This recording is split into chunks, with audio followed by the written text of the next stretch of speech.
कल हमने पूरा पाषाण काल, मध्य पाषाण काल और नवपाषाण काल के पढ़ने के बारे में कहा था। तो देखिए आज मैं आपको पूरा पाषाण काल, मध्य पाषाण काल और नवपाषाण काल पढ़ाने वाला हूँ। तो उससे पहले हम कल का रिवीजन कर लेते हैं। तो कल देखो मैंने आपको पढ़ाया था कि जो रॉबर्ट बुशरूट थे उन्होंने सर्वप्रथम 1863 में प्रागैतिहासिक काल की खोज की।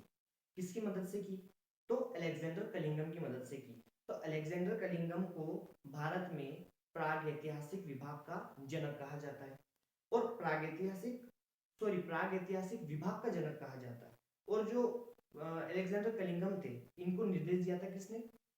लॉर्ड कैनिंग ने। लॉर्ड कैनिंग जो थे भारत के पहले वायसराय और गवर्नर जनरल थे। ये बात आप याद रखिएगा। यहाँ तक पढ़ा था, इससे आगे मैं आपको बताता हूँ कि हम क्या पढ़ने वाले। देखिए आज पूरा पाषाण काल में हम पढ़ेंगे प्यूलिथिक पीरियड के बारे में। तो पहला है प्यूलिथिक पीरियड, पूरा पाषाण काल, मध्य पाषाण काल और उच्च पूरा पाषाण काल। ये हमने यहाँ इसलिए लिखा, इस जगह से जो हमें साक्ष्य मिले हैं, इस जगह से जो हमें जो साक्ष्य मिले ये तीनों काल के हैं, पूरा के भी है, मध्य के भी है, उच्च पूरा पाषाण काल के भी साक्ष्य। तो ये बात आप याद रखिएगा। देखिए इसका समय है लगभग 25 लाख ईसा पूर्व से 10,000 ईसा पूर्व तक का इसका समय है।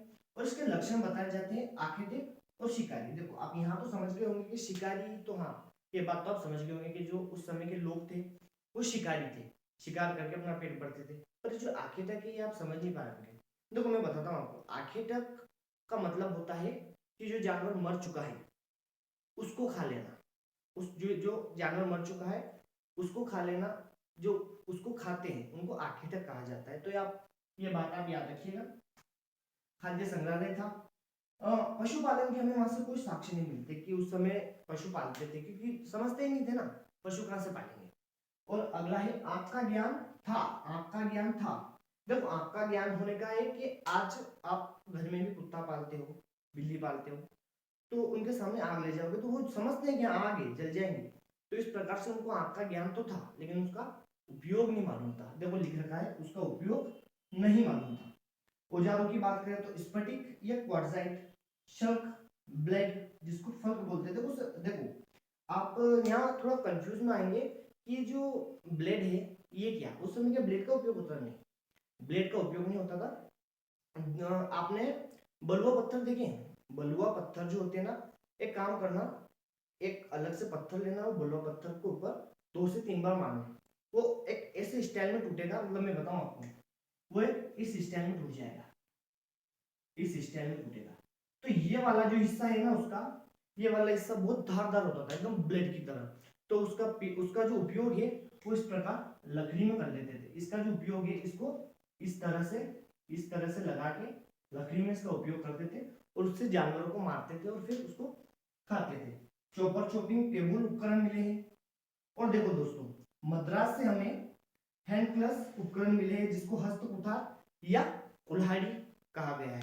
मतलब उनको अपनी भाषा में कुल्हाड़ी कहा गया है, वैसे तो उनको हैंड क्लच कहा, हैंड जिसको गड़ासा भी कहते हैं। स्थान की बात करें तो अतिरम पक्कम तमिलनाडु की एक जगह है, अतिरम पक्कम। अतिरम पक्कम में वहां पर रॉबर्ट बुशरूट और उनके मित्र हैं, उनके मित्रों को मिले किंग, उन दोनों ने मिलकर इन चीजों की खोज की। और यहाँ पे देखते हैं हथनोरा। तो दोस्तों अभी जैसे मैं बोर्ड रफ करूंगा उसके बाद में आपको हथनोरा के बारे में बताऊंगा कि हथनोरा क्या है, कैसे, मतलब किसने वहां पे जो साक्ष्य ढूंढे। तो देखो यहाँ पे पढ़ते हैं कि हथनोरा जो है मध्य प्रदेश नर्मदा घाटी में पड़ने वाली एक जगह है जहां मानव खोपड़ी एक कंकाल का पहला साक्ष्य मिला है। सर्वप्रथम दुनिया का सबसे पुराना साक्ष्य यहीं से मिला है। तो हथनोरा जो है ये सीहोर जिला मध्य प्रदेश में एक जगह है सीहोर, वहां पे सीहोर में एक जगह है हथनोरा जहां पर 5 दिसंबर 1983 को अनूप सोनकिया नाम के डॉक्टर, अनूप सोनकिया नाम के जो डॉक्टर थे, उन्होंने सबसे पहले सबसे पहले नहीं, उन्होंने मतलब वहां से मानव साक्ष्य की खोपड़ी ढूंढी, खोपड़ी का जो एक अंश है वो ढूंढा, जो कि इस दुनिया का सबसे पुराना अंश। अब हम पढ़ेंगे भीमबेटका की गुफा। भीमबेटका की गुफाओं के बारे में आपको बता दूं, इनको सर्वप्रथम यूनेस्को ने विश्व विरासत सूची सूची में इन्हें नामित किया है, क्योंकि ये एक बहुत, देखो इसको नामित करने का पहला कारण ये है कि ये बहुत पुरानी है और इनमें वो साक्ष्य मिले हैं लोगों के कि हाँ उस समय मानव रहा था, मानव ये खाता था, वो करता था, चित्र बनाता था। तो इस माध्यम से इन्होंने उस समय मानव काफी प्रगति कर, मतलब काफी प्रगति पे था। तो इनके चित्रात्मक हमें मिले हैं भीमबेटका की गुफाओं से। तो भीमबेटका की गुफाएं हैं मध्य प्रदेश की नर्मदा घाटी में, हमें भीमबेटका की गुफाएं मिलेगी। वहां से देखो यहाँ पे लिख भी रखा है, गुफा चित्रकार का प्राचीनतम साक्ष्य में मिला है। और जो साक्ष्य थे ना दोस्तों, वो पूरा, मध्य और नव तीनों काल के हमें वहां से साक्ष्य मिले हैं।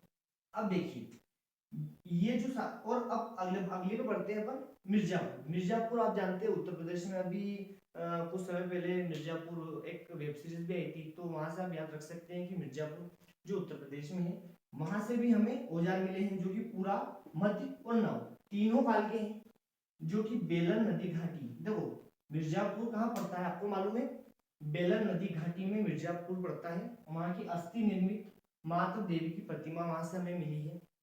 देखो अगला पढ़ेंगे हम मध्य पाषाण काल।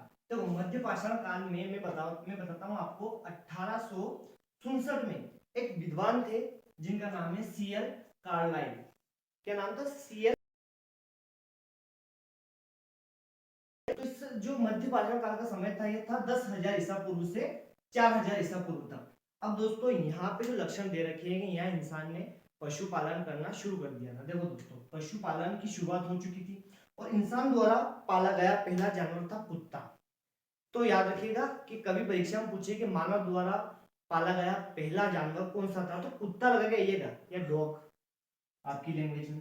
और देखो अब यहाँ पे देखिए औजार, औजार की बात करें तो ये माइक्रोलिथिक, आप समझ नहीं रहे हो, माइक्रोलिथिक में जैसे मानव ने धीरे धीरे प्रगति करना शुरू किया, धीरे धीरे दर बाय दर लेवल बढ़ाता जा रहा था, तो उसके जो औजार थे ना वो भी छोटे और धारदार होते जा रहे थे। तो यही बता रहा है, यानी सूक्ष्म पाषाण उपकरण, छोटे पत्थर के उपकरण। स्थल की बात करें तो बागोर नाम की जगह दोस्तों राजस्थान में और आदमगढ़ नाम की जगह मध्य प्रदेश में। तो इन दोनों से हमें 5,000 ईसा पूर्व, मतलब 5,000 ईसा पूर्व पुराने पशुपालन के साक्ष्य मिले हैं।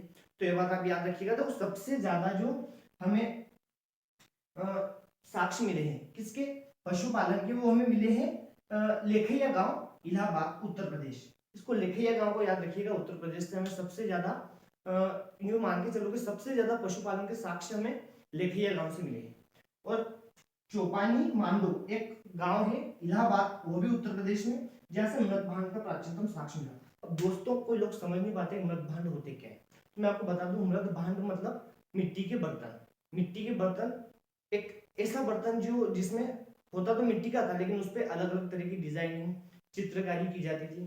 तो एक विचित्र था कुल मिला के, वो हमें यहाँ से मिला है प्राचीनतम। देखिए दोस्तों, मैं पढ़ाने में तो आपको लगभग 20 मिनट, 25 मिनट, 30 मिनट, 1 घंटा पढ़ा सकता हूँ, कोई बड़ी बात नहीं है, मगर ये डिपेंड आप पे करता है कि आप कितना खा सकते हो। खिलाने वाला तो बहुत ही, लेकिन खाने वाले के ऊपर डिपेंड करता है वो कितना खा सकता है। देखिए स्थल की तरफ बढ़ते हैं। देखिए स्थल में हमें दे रखे हैं 3 स्थल हैं, एक तो सरायनहार, महदहा और दमदमा। देखो प्रतापगढ़ में हमें युद्ध का साक्ष्य मिलता है, 4 नरकंकाल एक साथ, 4 लोगों को एक साथ दफनाने का साक्ष्य हमें वहीं से मिलता है। स्तंभगढ़ हमें वहीं से मिलता है।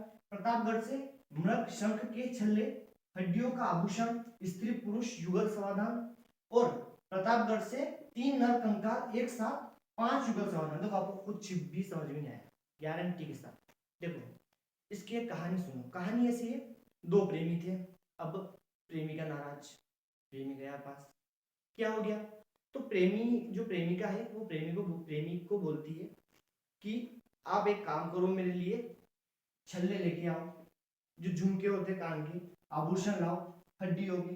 तो वो गया साहब, कहाँ गया, प्रतापगढ़, सराय नहार गया प्रतापगढ़ में। उसने चार मतलब जो चार लोग बैठे थे उनसे युद्ध किया, उन्हें मारा, हड्डियां निकाली और उनके आभूषण बना दिए। फिर रास्ते में आ रहा था, वहां उसे मिला कौन, एक हिरण मृग, उसको मारा और उसके जो सींग है उसके लिए छल्ले बना दिए कान के। ठीक है, इससे याद रखिएगा। और अब गया स्त्री के पास कि ले ये तेरी, तो वो बोली मुझे नहीं चाहिए। अब उसका दिमाग खराब कि मैं तेरे लिए चार लोगों से लड़ा है और हिरण को मारा और तू बोल रही नहीं चाहिए। दिमाग खराब, उसने लिया चाकू, घोंप दिया, स्त्री वहीं मरी। और अब इसमें पूरा जो दोष है उसका आया और वो टेंशन बैठ गया कि क्या कर दिया मैंने, और इस टेंशन में वो भी मर गया। तो गांव के लोगों ने सोचा कि दोनों को साथ में दफना दो, तो यहाँ से हमें स्त्री पुरुष युगल समाधान मिल जाता है। और जैसे कि उसने युद्ध किया था उसके बाद में एक साथ दफना गया। जैसे देखो ये तीन के जोड़े, ये तीन के जोड़े, ये तीन के जोड़े, ऐसे करके 5 कब्रें मिली जहां से 3-3 समाधान मिले। देखो दोस्तों, मैं अपनी वाणी को यहीं विराम देता हूँ और इस तरह के और वीडियो पाने के लिए हमें लाइक करें, शेयर करें, सब्सक्राइब करना ना भूलें। मैं मिलूंगा आपसे अगले वीडियो में, तब तक के लिए जय हिंद, जय भारत।